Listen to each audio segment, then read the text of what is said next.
মন্ত্ৰী ৰঞ্জিত কুমাৰ দাস ডাঙৰীয়া, ৰণোজ পেগু ডাঙৰীয়া, জয়ন্ত মল্ল বৰুৱা ডাঙৰীয়া, কৃষ্ণেন্দু পাল ডাঙৰীয়া, আমাৰ মাজত উপস্থিত মুখ্য সচিব ৰবি কোটা ডাঙৰীয়া, বিত্ত বিভাগৰ আয়ুক্ত সচিব জয়ন্ত নাৰিকাৰ ডাঙৰীয়া, আজি আমাৰ অনুষ্ঠানত উপস্থিত বেংকৰ পৰা অহা আমাৰ জ্যেষ্ঠ বিষয়াসকল, অসম চৰকাৰৰ কৰ্মচাৰীসকল, যিসকল আমাৰ জিলা উপায়ুক্ত আৰু আৰক্ষী অধীক্ষকৰ কাৰ্যালয়ত সমবেত হৈ এই অনুষ্ঠান লক্ষ্য কৰিছে আৰু উপস্থিত সুধীবৃন্দ।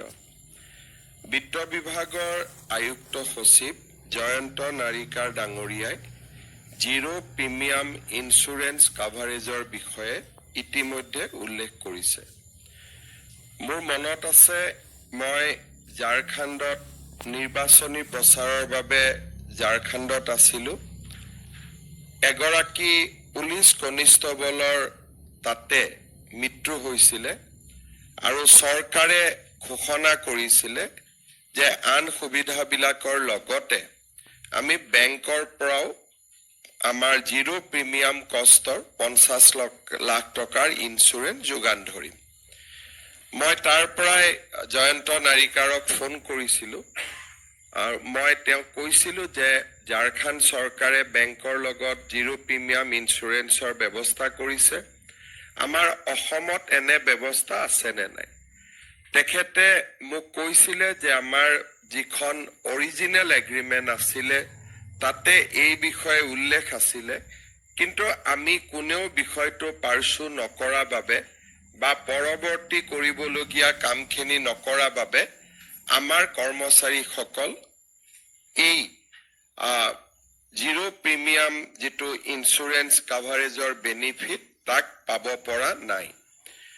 আমি লখিমপুৰত কেবিনেট হৈছিলে আৰু লখিমপুৰৰ কেবিনেটত আমি এই সিদ্ধান্ত লৈছিলোঁ যে যোন বেংকত আমাৰ কৰ্মচাৰীসকলৰ চেলাৰী একাউণ্ট থাকিব তাতে আমি বেংকক কম যে আমাক জিৰ' প্ৰিমিয়াম ইঞ্চুৰেঞ্চ কাভাৰেজৰ সুবিধা দিব লাগে।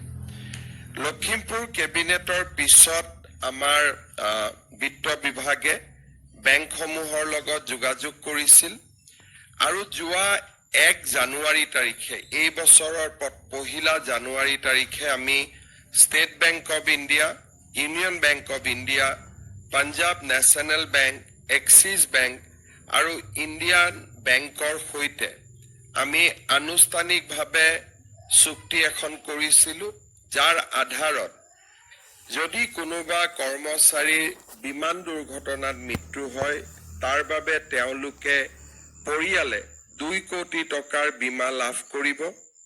যদি দুৰ্ঘটনা হয়, বিশেষকৈ মটৰ গাড়ী এক্সিডেণ্ট বা আন দুৰ্ঘটনাজনিত যিটো নেচাৰেল নহয়, বেমাৰ আজাৰ নহয়, যিটো দুৰ্ঘটনাত মৃত্যু বুলি আমি যাক কওঁ, দুৰ্ঘটনাত মৃত্যু হ'লে 1 কোটি টকাৰ বীমা লাভ কৰিব। যদি এক্সিডেণ্টৰ ফলত পাৰ্মানেণ্ট ডিজেবিলিটি হয়, ডিজেবিলিটিৰ পৰিমাণ অনুসৰি আপ টু 1 crore তেওঁলোকে বীমা লাভ কৰিব। আৰু যদি আংশিক অক্ষমতা হয়, যিটো ডিজেবিলিটি পাৰ্মানেণ্ট ডিজেবিলিটি কিন্তু আংশিক হয়, তেতিয়া 80 লাখ টকা পৰ্যন্ত। আৰু নৰ্মেল ডেথ হ'লেও, য'ত নেকি আমাৰ যিকোনো কাৰণত বেমাৰ আজাৰত মৃত্যু হ'লেও আমি 10 লাখ টকাৰ এটা ইঞ্চুৰেঞ্চ প্ৰিমিয়াম লাভ কৰিম। সাধাৰণতে আমি গ্ৰেচিউটি দিওঁ, এইটো গ্ৰেচিউটিৰ লগত এটা অতিৰিক্ত 10 লাখ টকা আমি বেমাৰ আজাৰ হৈ মৃত্যু হ'লেও আমি পাব পাৰিম। এই চুক্তি কৰাৰ পিছত আমি বিভিন্ন ধৰণে ইয়াক পাৰ্চু কৰিছিলোঁ আৰু প্ৰতিটো বিভাগৰ DDO কোষাগাৰ বিষয়াসকলে যাতে কৰ্মচাৰীৰ যিটো একাউণ্ট, ছেভিংছ একাউণ্ট আছিল, ছেভিং একাউণ্টটোক চেলাৰী একাউণ্টলৈকে যাতে পৰিৱৰ্তন কৰে তাৰ বাবে আমি নিৰ্দেশ দিছিলোঁ। যোৱা কেইটামান মাহৰ প্ৰচেষ্টাৰ ফলত এতিয়া 4 লাখৰো অধিক কৰ্মচাৰীৰ একাউণ্ট চেলাৰী একাউণ্টলৈকে ৰূপান্তৰ হৈছে তেওঁলোকৰ ছেভিংছ একাউণ্ট। বিশেষকৈ আমাৰ যোৱা 6 তাৰিখেও প্ৰায় 5,000 নতুন শিক্ষক শিক্ষয়িত্ৰী নিযুক্তি হ'ল। অহাকালিও আৰু 5,000 নতুন শিক্ষক শিক্ষয়িত্ৰী নিযুক্তি হ'ব। ডিচেম্বৰ পৰ্যন্ত প্ৰায় 35,000 নতুন চৰকাৰী কৰ্মচাৰীয়ে আমাৰ চৰকাৰত যোগ দিব। আৰু আটাইসকলকে আমি আজি ডিচি সকলো ইয়াত উপস্থিত আছে, ট্ৰেজাৰী অফিচাৰ সকলো উপস্থিত আছে। মই পৰামৰ্শ দিম যাতে খুব সোনকালে তেওঁলোকৰ চেলাৰী একাউণ্টলৈকে আমি তেওঁলোকৰ ছেভিংছ একাউণ্টটো ৰূপান্তৰ কৰোঁ। আজিৰ সভাত আমাৰ কৰ্মচাৰী পৰিষদৰ বিষয়ববীয়া সকলো উপস্থিত আছে। তেওঁলোকেও বিভিন্ন ধৰণে কমিউনিকেট কৰিব লাগে যে আমাৰ একাউণ্টবিলাক যাতে চেলাৰী একাউণ্টলৈকে ৰূপান্তৰ হয় আৰু তেতিয়া আমি এই সুবিধা লাভ কৰিম। আজি আপোনালোকে চাওক যে 1 জানুৱাৰীত আমি এই MOU কৰাৰ পিছত মানুহ কেনেকৈ উপকৃত হয়। অলৰেডি 238 ক্লেইম আমাৰ ওচৰত দাখিল কৰা হৈছে। এই চুক্তিখন যদি নাথাকিলেহেঁতেন এই 238 গভৰ্ণমেণ্ট এমপ্লয়ীয়ে আমি চৰকাৰে যি দি আছোঁ পালেহেঁতেন।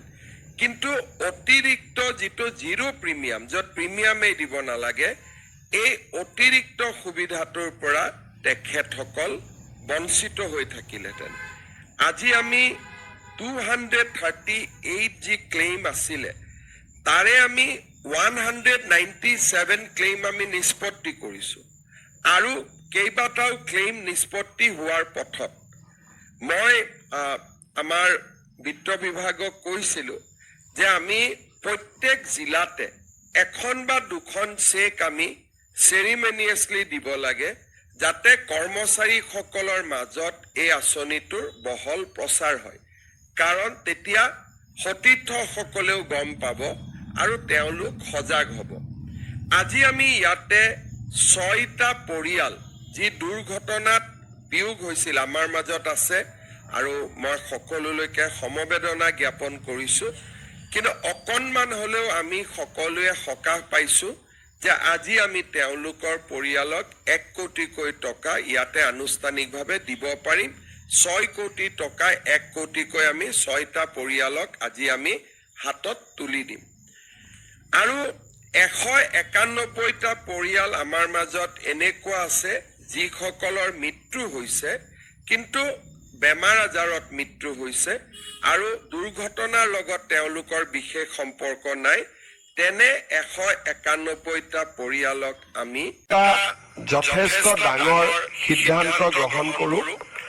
আপোনালোকে জানে যে ইমান দিনে NPS OPS ৰাজ্য চৰকাৰৰ কৰ্মচাৰীসকলৰ বাবে এটা আলোচনাৰ বিষয়বস্তু আছিলে। ভাৰত চৰকাৰে এটা সিদ্ধান্ত গ্ৰহণ কৰিছিল যে 25 বছৰ কাম কৰি থকা যিসকল চৰকাৰী কৰ্মচাৰী তেওঁলোকে যেতিয়া ৰিটায়াৰমেণ্ট হয় তেওঁলোকক আমি পুৰণি পেঞ্চন আঁচনিৰ দৰেই আমি পেঞ্চন প্ৰদান কৰিম। আৰু যিসকলে 10 বছৰ কাম কৰি তেওঁলোকে ৰিটায়াৰমেণ্ট হ'বলগীয়া হয় তেওঁলোকৰ কাৰণেও আমি পেঞ্চনৰ ব্যৱস্থা কৰিম। আৰু পেঞ্চনৰ লগতে তেওঁলোকে DA আদিও লাভ কৰিব। আৰু এই নতুন স্কিমটোৰ নাম দিছিলে ইউনিফাইড পেঞ্চন স্কিম। তাৰমানে OPS আৰু NPS দুয়োটাৰে সামঞ্জস্য ৰাখি ভাৰত চৰকাৰে চৰকাৰী কৰ্মচাৰীসকলক নিশ্চিতভাৱে পেঞ্চন প্ৰদান কৰিবলৈ ইউনিফাইড পেঞ্চন স্কিম আৰম্ভ কৰিছিল। দেশৰ 4খন ৰাজ্যই ইউনিফাইড পেঞ্চন স্কিম এতিয়ালৈকে গ্ৰহণ কৰিছে। আজি আমাৰ ৰাজ্য চৰকাৰেও এই ইউনিফাইড পেঞ্চন স্কিম অসমৰ চৰকাৰী কৰ্মচাৰীসকলৰ বাবে এডপ্ট কৰে। ইয়াৰ ফলত ৰাজ্যত বহুদিনৰ পৰা চলি থকা NPS আৰু OPSৰ বিতৰ্ক সামৰণি কৰিব। যিসকলে NPSত থাকিব খোজে, বিশেষকৈ যিসকল ডেকা ল'ৰা নতুনকৈ নিযুক্তি হৈছে, তেওঁলোকে NPSতে বেনিফিট বেছিকৈ পাব UPSতকৈও।